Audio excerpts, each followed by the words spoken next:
be happy, be smart, and be impactful. Nilai SD Capaskal.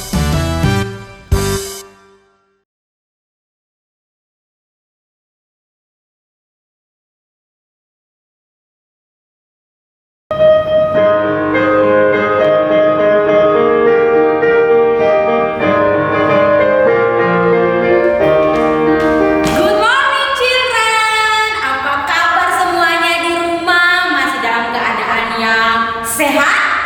Mana Miss mau lihat semuanya. Semangat pagi, kita mau kebaktian bersama. Oke, kita akan memulai kebaktian kita. Miss ajak semuanya berdiri. Kita mau nyanyi satu pujian untuk mengawali kebaktian kita pagi ini. Kita mau nyanyi sama-sama lagu Adalah Sukacita di Hatiku.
Good morning children, hari ini kita akan memulai ibadah kita ya. Sebelumnya mari kita buka dalam doa dulu. Yuk kita angkat tangan dan tutup mata. Tuhan Yesus, kalau sebentar hari ini kami akan memulai ibadah kami, biar Tuhan yang pimpin ibadah ini dari awal, pertengahan sampai selesai Tuhan. Tuhan juga yang urapi kami agar kami dapat duduk diam dan mendengarkan firman-Mu dengan hati yang sungguh-sungguh. Terima kasih Tuhan Yesus, hanya di dalam nama Tuhan Yesus kami berdoa, haleluya, amin. Halo anak-anak, selamat pagi. Bertemu lagi kita di dalam kebaktian rutin mingguan kita. Dan bersyukur kita diberi waktu, kesempatan untuk merenungkan firman Tuhan. Tapi sebelum memulai perenungan kita hari ini, marilah kita memohon pertolongan Roh Kudus untuk menuntun kita agar kita mengerti apa yang Tuhan pesankan melalui firman-Nya bagi kita hari ini. Mari kita bersatu di dalam doa. Selamat pagi ya Bapa, kami mengucap syukur untuk waktu, untuk kesempatan, untuk hidup yang boleh kami gunakan untuk merenungkan firman Tuhan. Kiranya firman Tuhan yang kami dapat di pagi hari ini menjadi awal yang baik, menjadi langkah yang baik dalam kehidupan kami hari ini untuk kami lakukan sepanjang hari ini. Dan ajar kami Tuhan melalui firman-Mu, kami diperoleh terang yang datang daripada-Mu sehingga hidup kami hanya untuk melakukan kehendak-Mu. Terima kasih ya Tuhan, bersertalah dengan kami, hanya Roh Kudus yang menuntun kami dari awal sampai akhirnya firman ini tersampaikan. Terima kasih Tuhan Yesus, hanya di dalam nama-Mu kami berdoa. Amin. Baik anak-anak, hari ini kita mau belajar dari firman Tuhan. Firman Tuhan kita hari ini terambil dari dua kitab. Silakan kalian siapkan Alkitabnya, lalu dengarkan petunjuk dari saya. Yang pertama, mari kita buka dari kitab Perjanjian Lama, dari kitab Amsal pasal 17 ayat 22. Silakan kalian siapkan dulu. Amsal 17 ayatnya yang ke-22. Satu ayat saja. Baik, sudah diberi tanda. Mari kita cari ayat yang kedua. Firman Tuhan yang kedua diambil dari kitab Filipi di Perjanjian Baru, Filipi pasal 4 ayatnya yang keempat. Sekali lagi, Filipi 4 ayat keempat. Silakan diberi tanda. Baik, kalau sudah, saya akan bacakan untuk kita semua, tapi kalian ikut membaca di rumah, di dalam hati.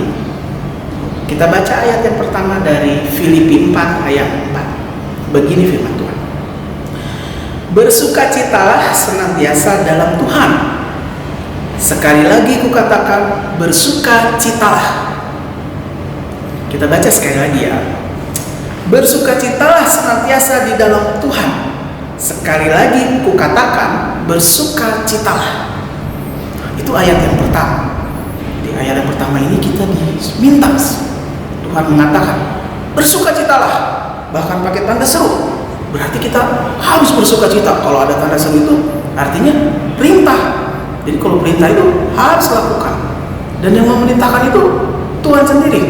Langsung bersukacitalah. Ya. Dan 2 kali dikatakan. Sekali lagi kukatakan, bersukacitalah, pakai tanda seru.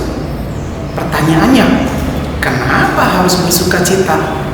Dijawab sama firman yang dari kitab yang kedua. Sekarang kita lihat yang kitab 1 Amsal 17 ayat 22. Dibuka sekarang. Ya. Kita ingat dulu, tadi kita disuruh bersukacita. Sekarang ada satu pertanyaan, mengapa kita harus bersukacita? Mari kita baca di Amsal 17 ayat 22. Seperti ini firman Tuhan. Hati yang gembira adalah obat yang manjur, tetapi semangat yang patah mengeringkan tulang. Sekali lagi, hati yang gembira adalah obat yang manjur, tetapi semangat yang patah mengeringkan tulang. Kira-kira kalau orang yang bersukacita, hatinya gembira tidak ya? Pasti, ya pasti hatinya bergembira. Dan bergembira adalah obat yang manjur. Obat yang manjur yang berarti menguatkan hidupnya. Dan bersukacitalah itu menjadi obat untuk hatimu, dan hatimu yang kuat akan menguatkan hidupmu. Tapi semangat yang patah akan mengeringkan tulang. Ya, jadi orang yang bersukacita dia akan menunjukkan semangatnya. Semangat apa? Semangat untuk hidup. Ya, semangat untuk terus mewartakan kebenaran firman Tuhan. Nah, anak-anak, hari ini kita mau belajar dari yang tadi kita baca. Kita mau belajar satu buah roh yang Tuhan berikan bagi kita. Itu namanya sukacita. Tadi dikatakan, bersukacitalah. Supaya apa? Supaya hati kita yang gembira. Nah, hati yang gembira itu datang dari sukacita. Sukacita itu datang hanya dari roh, tidak bisa datang dari yang lain. Saya punya satu cerita seperti ini. Di satu tempat ada seorang raja. Raja ini sangat tegas. Lalu dia punya sifat bengis. Bengis itu apa ya? Mukanya galak, terus kata-katanya tuh keras. Dia galak sama semua orang. Lalu dia punya satu kebiasaan. Raja ini kalau makan, dia harus makan makanan yang enak. Kalau tidak enak, dia akan panggil yang masak, lalu dia kirim ke penjara. Raja ini hanya ingin makan enak. Dia tidak mau dengar orang lain. Dia diam saja. Dia hanya percaya sama dirinya. Dan dia tidak mau peduli sama orang lain. Pokoknya kalau saya ingin makanan enak, buatkan makanan itu. Kalau makanan itu tidak enak, saya yang masak itu, kokinya itu saya kirim ke penjara.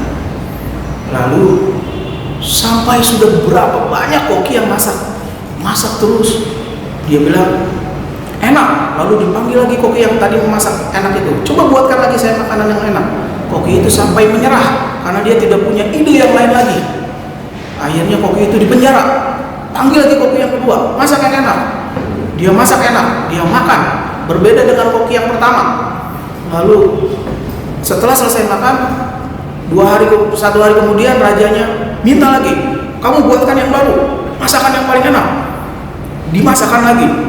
Hari ketiga koki kehabisan ide, aduh masak apa lagi. Akhirnya penjarakan dia.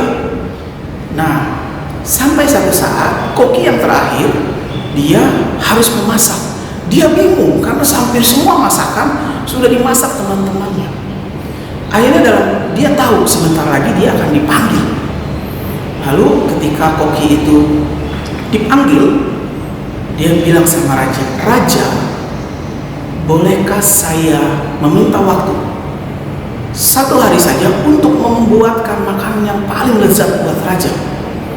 Tapi dengan perjanjian, raja harus mengikuti petunjuk saya karena masakan ini harus dibuat dengan cara tertentu, cara khusus yang raja harus ikuti." Rajanya sedikit penasaran, masakan apa yang dimaksud. Akhirnya, baik, kalau raja mau mengikuti, raja cuma lakukan satu cara. Raja tidak boleh makan mulai dari malam ini sampai besok pagi. Lalu koki itu menyampaikan, raja, apa yang paling raja suka dari makan semua jenis makanan? Lalu raja itu akan berkata, saya suka bubur. Wah, koki itu bilang, saya akan buatkan bubur terlezat yang pernah raja makan. Tapi syaratnya satu, raja tidak boleh makan mulai dari malam ini sampai besok siang. Baiklah kalau begitu. Akhirnya apa yang dilakukan sang koki? Dia hanya mengambil beras lalu memasak bubur seperti biasanya. Dia hanya memakaikan sedikit garam. Dia buat, dia aduk, jadilah bubur. Semua koki yang lain yang di penjara, yang melihat masakannya, semua sudah mulai berpikir, orang ini bukan hanya akan dipenjara, dia akan dipenggal karena dia berusaha menipu raja yang jahat ini.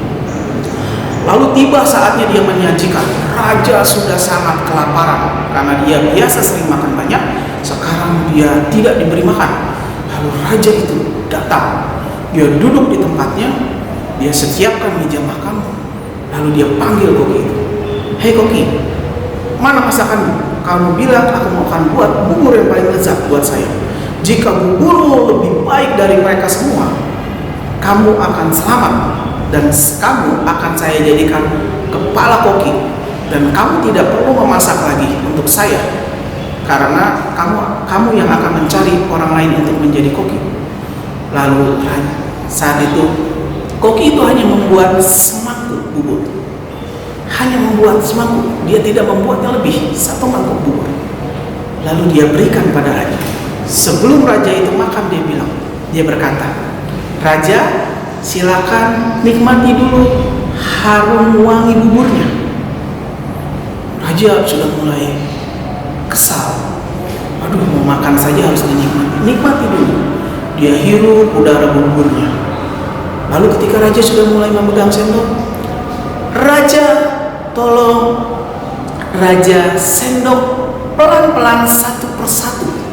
Satu sendok, silakan masukkan ke dalam mulut raja. Tidak boleh raja langsung memasukkan semuanya. Lalu raja itu mengambil 1 sendok. Lalu raja itu mulai memasukkan bubur suapan pertamanya. Dia makan. Raja itu langsung membuka matanya lebar-lebar sambil berpikir, dia merasakan. Lalu ketika raja itu ingin mengambil yang kedua, koki itu lalu berkata lagi, "Raja, jangan makan sebelum saya suruh menyendok untuk yang kedua kali."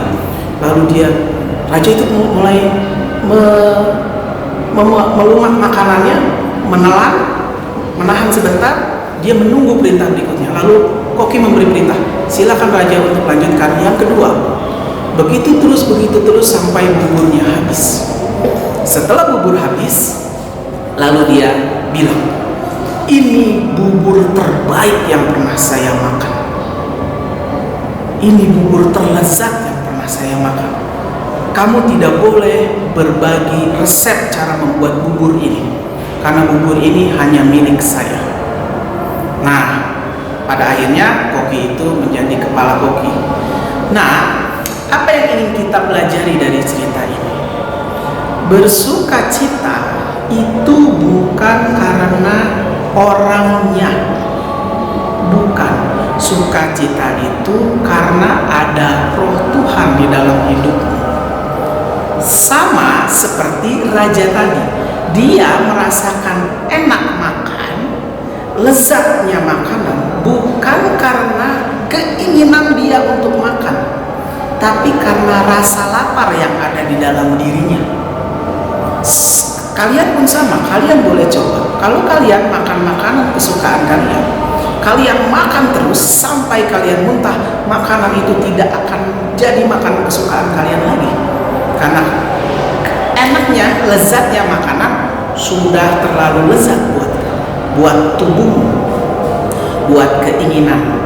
Tapi kalau makanan itu kamu nikmati perlahan-lahan dan kamu makan saat ketika kamu lapar, ketika kamu butuh makanan, itu akan sangat lezat sekali.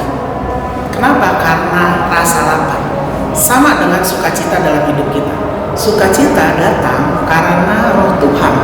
Sukacita itu buah roh. Buah roh itu artinya didatangkan oleh roh. Bisa datang oleh roh itu, bisa datang dari roh karena kita semua ketika kita dibaptis, roh Tuhan itu ada dalam kita. Maka kita bisa merasakan sukacita. Nah, saat ini, hari ini, kita semua anak percaya pasti punya roh yang sama, roh yang datang dari Tuhan yang membuat kita punya sukacita itu. Maka kita bersyukur bahwa kita punya sukacita. Dan ingat, ketika sukacita itu datang dari roh dan akan menjadi obat, menjadikan hatimu yang gembira sebagai obat dan menguatkan hidupmu dan membangkitkan semangatmu, tidak mengeringkan tulang, mengeringkan hidupmu. Itulah sukacita yang kita dapat hari ini, ya. Jadi mari kita sama-sama sadari bahwa saya bersukacita itu karena roh Tuhan. Mister, saya sukacita saya itu kalau dapat nilai, saya bersukacita. Mungkin yang kamu maksud itu senang. Mister, saya kalau dapat kado, saya ingat-ingat kadonya, terus saya mengenang. Mungkin yang kamu maksud itu bahagia. Senang, bahagia itu datang dari kita. Tapi sukacita datang dari Tuhan karena rohnya diam di dalam kita. Jadi berbeda ya. Ada senang, ada bahagia, ada sukacita. Senang dan bahagia datang karena keinginan-keinginan kita terpenuhi. Tapi sukacita ada karena roh Tuhan diam di dalam kamu. Ya, mari kita hidup dalam sukacita. Karena perintahnya hari ini, bersukacitalah, bukan bersenanglah, bukan, tapi bersukacitalah. Jadi mari kita hidup bersukacita. Sekian renungan firman kita hari ini. Mari kita menjadi berani untuk melakukannya dalam kehidupan kita. Di dalam kelas kita menjadi orang yang penuh sukacita, agar sukacita yang kita rasakan bisa dirasakan pula oleh teman-teman kita, orang tua kita, orang-orang di sekitar kita. Baik anak-anak, demikian firman kita hari ini. Kita akan tutup di dalam doa. Mari kita bersatu di dalam. Allah Bapa kami, Allah yang hidup, Allah yang memberikan kami roh-Mu yang kudus untuk diam dalam kehidupan kami, untuk agar kami mengalami sukacita. Dan biar Tuhan kami boleh hidup oleh karena roh itu yang terus menghidupkan sukacita itu dalam secara nyata kehidupan Jadikan kami anak-anak-Mu Tuhan, anak-anak-Mu yang menunjukkan bahwa kami hidup oleh karena Roh yang memberikan sukacita, dan sehingga Tuhan semakin dimuliakan dalam kehidupan kami. Ketika banyak orang melihat bahwa sukacita itu dirasakan oleh orang-orang di sekitar kami karena kami melakukannya, kami percaya bahwa Tuhan sudah nyata bagi banyak orang di sekitar kami karena roh sukacita itu. Ya Tuhan, jangan biarkan firman ini berlalu dari kehidupan kami begitu saja, hanya kami baca, hanya kami dengarkan dalam cerita, hanya kami ingat-ingat dalam kehidupan kami, tetapi benar-benar kami bisa melakukannya.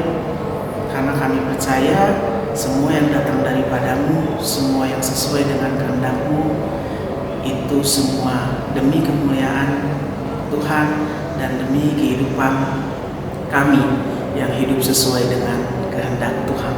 Terima kasih Tuhan Yesus. Jika sebentar kami akan melanjutkan kegiatan kami untuk belajar, kiranya tetap Tuhan roh sukacita menuntun kami dalam belajar, sehingga oleh karena sukacita yang ada dalam diri kami, kami boleh bersemangat untuk belajar, tidak menjadi kering dan patah, tetapi kami menjadi semakin kuat karena oleh tuntunan roh sukacita yang diam dalam hidup kami. Terima kasih ya Bapa, terima kasih Yesus, terima kasih untuk waktu kami boleh merenungkan firman. Dan hanya di dalam nama Tuhan Yesus kami berdoa. Amin. Baik anak-anak, kita sudah mendengarkan firman Tuhan. Sekarang sebelum mengakhiri kebaktian kita pagi ini, Miss mau ajak anak-anak semuanya berdiri. Kita mau bersama-sama puji Tuhan, bernyanyi bersama lagu Sungai Sukacitamu. Kita bernyanyi dengan penuh sukacita ya. Yuk semuanya kita nyanyi bersama.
Ya anak-anak, itu tadi firman Tuhan yang telah kita dengarkan. Sebelum kita menutup ibadah hari ini, mari kita tutup dalam doa. Mari kita berdoa. Tuhan Yesus, terima kasih Tuhan untuk firman yang telah dibawakan Mr. Okto pada pagi hari ini. Tuhan, ajar kami untuk senantiasa bersuka cita di dalam kehidupan kami Tuhan, apapun keadaannya. Kami mau belajar untuk bersuka cita dan mengucap syukur akan segala hal yang kami miliki. Tuhan Yesus, juga kami mau berdoa untuk kesehatan kami Tuhan, anak-anak di rumah masing-masing, biarlah Tuhan yang menjaga kami agar kami senantiasa sehat dan fit di tengah-tengah cuaca yang kurang baik saat ini. Begitupun orang tua kami Tuhan, biarlah Tuhan yang senantiasa berikan kesehatan, kekuatan, dan kesabaran dalam menjalani keseharian kami Tuhan. Tuhan Yesus, kami juga mau berdoa untuk bangsa Indonesia ini Tuhan, yang saat ini sedang mengalami pandemi COVID Tuhan. Tuhan Yesus, kami yakin dan percaya kalau Tuhan memiliki rencana Tuhan yang baik untuk bangsa Indonesia ini. Biarlah Tuhan pandemi ini dapat mereda Tuhan, dan kami dapat kembali ke sekolah dengan sukacita. Sebentar kami akan melanjutkan kegiatan hari ini dengan belajar online. Biarlah Tuhan kami mau fokus, Tuhan yang pimpin kami agar kami dapat serius belajar, agar kami dapat taat kepada Miss dan Mister, untuk kami dapat mengikuti kelas dengan baik. Terima kasih Tuhan Yesus, kami mau menyerahkan sepanjang hari ini hanya ke dalam tangan Tuhan saja. Hanya di dalam nama Tuhan Yesus kami telah berdoa. Haleluya. Ya anak-anak, ibadah sudah selesai. Kalian boleh kembali ke kelas masing-masing. Tetap semangat dan jaga kesehatan. Tuhan Yesus memberkati. Bye.